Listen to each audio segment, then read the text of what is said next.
అందరికీ praise lord. August 2 ఈరోజు దేవుని వాగ్దానము. నీ ముందర నడుచువాడు యెహోవా, ఆయన నీకు తోడయ్యుండును.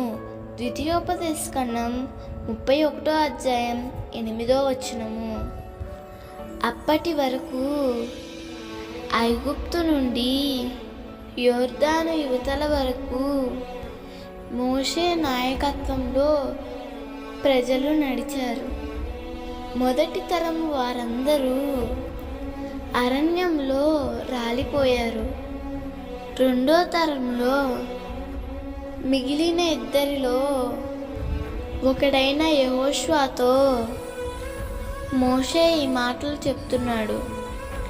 యోర్దాను దాటితే కనాను దేశం వస్తుంది. అయితే మోషేను యోర్దాను దాటవద్దన్నాడు.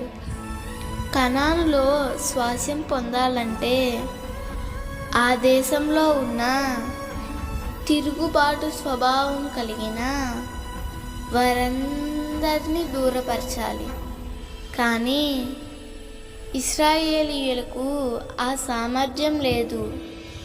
ఖచ్చితంగా మోషే ఉండాలి. ఆ దినాలలో మోషే అంటే ప్రజలకు ఎక్కువ మక్కువ.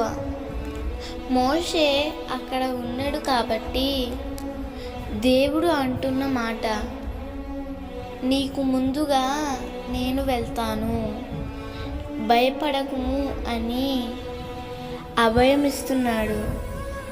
ప్రియ నేస్తమా, ఈ లోకంలో మనిషిని నమ్ముకుంటే ఏదో ఒక రోజున వారు విడిచిపెట్టవచ్చు.